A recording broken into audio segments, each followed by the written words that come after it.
તો આ ઉપરાંત પાટણ અને તેની આસપાસના વિસ્તારોની વાત કરીએ, અહીં પણ આખરે માવઠું જોવા મળી રહ્યું છે. ખાસ કરીને સાંતલપુર, સમી, સિદ્ધપુર, આ તમામ વિસ્તારો છે કે જ્યાં આ માવઠાનો માર પડ્યો છે અને તેને જ કારણે પરિસ્થિતિ અત્યારે વિકટ બની શકે છે. ખાસ કરીને જીરું, વરિયાળી અને ઈસબગુલ સહિતના પાક પર સંકટ તોડાઈ રહ્યું છે.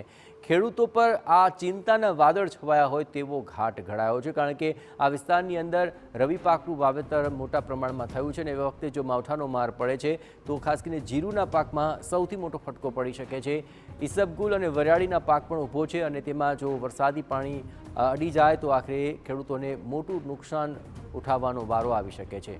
પાટણ અને તેની આસપાસના વિસ્તારોમાં અત્યારે વાદળછાયું વાતાવરણ છે, જાણે કે ખેડૂતો માટે આ સંકટના વાદળ સાબિત થઈ રહ્યા છે. સાંતલપુર, વારાહી, સમી, સિદ્ધપુર આ તમામ એવા વિસ્તારો છે કે જ્યાં વાદળછાયું વાતાવરણ અને માવઠાનો માર વરસી રહ્યો છે, જેને કારણે ખેડૂતોની ચિંતા ઓર વધી છે.